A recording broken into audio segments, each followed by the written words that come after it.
Hello, and welcome to our new series that we're starting.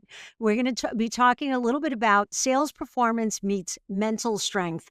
And we're going to have a conversation between myself and Ashley Anderson. Ashley Anderson is the CEO of Ezra Sage, and I'm thrilled to be able to have her here today. Hi, Ashley. Hello, Anna. I'm so excited. Terrific. So why don't we just jump in? I think one of the interesting topics is that we always know sales is one of the most demanding careers out there. At least I feel that way because I've lived in the sales shoes for the last 25 years of my career.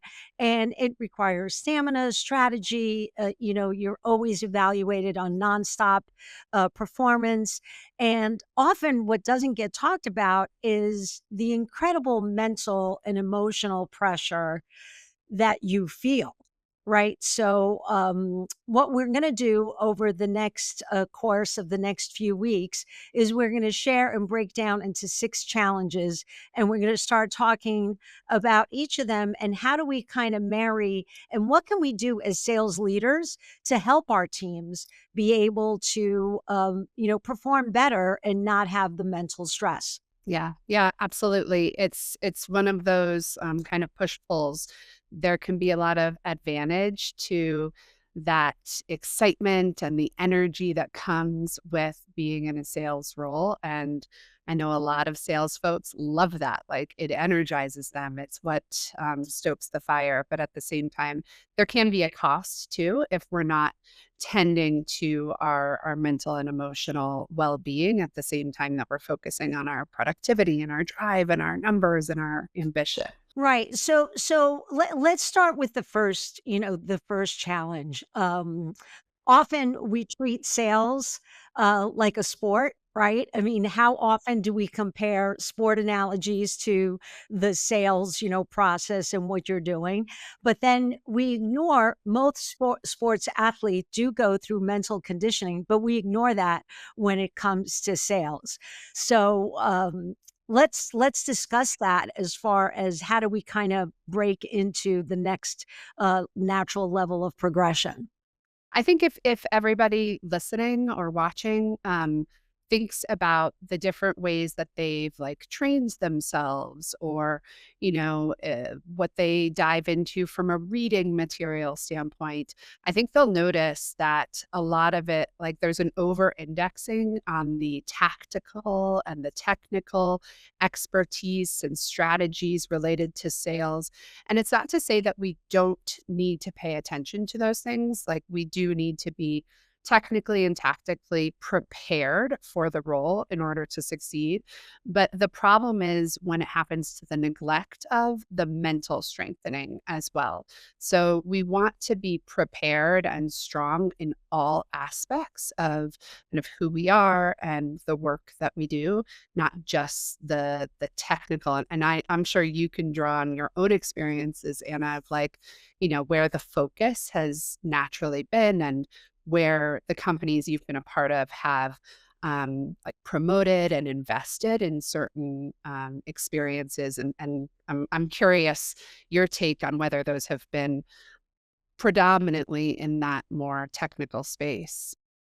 Absolutely, and actually, that caused me as when I moved into being a direct salesperson, into being more of a sales, a leader, manager of the team. I was sensitive to that. That often it's not like the technical components of what makes you a successful, salesperson. And often I would try to have conversations with the team, basically asking open-ended questions of, "How are you feeling?" Like, what's going on in your head right now? And often it's so easy as a sales leader to get so hung up on the bits and the bytes and the numbers and the figures. And that is what makes you a great salesperson. And that's who gets promoted, to your point. But then ignoring, is there some internal damage that's taking place that's going to have a repercussion down the road, right? You might not see it today, but then if they reach a point of tremendous burnout, they might actually quit sales altogether. Right.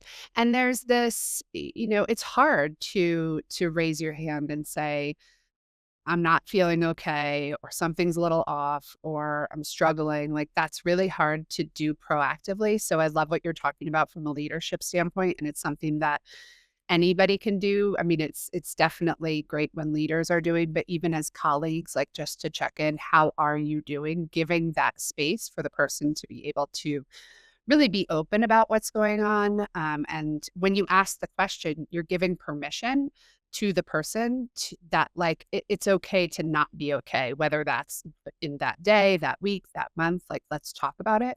And it's really responsible as a leader of you to kind of take that step to have a better idea of how people are really doing, not just from the metric standpoint, but like the whole person standpoint, because that gives you the opportunity to intervene sooner, faster, quicker if you need to, so that you don't get to the point where somebody's like, I'm out, like, I can't do anymore. And then you're left kind of scrambling. And that's just a terrible place for somebody to have to get to. I don't know a single salesperson who doesn't really care about their job, and they want to do really well. And sometimes it's just these pressures that are mounting up. And honestly, sometimes it's outside of the realm of your control as the leader or even the company. It might be things that are happening in their personal life, but it's really great to know, like, what is going on, and what additional supports might they need. So I love that. That approach that you took when you were leading teams. And I think it's something really concrete that people can do, like, today. Thank you, Ashley.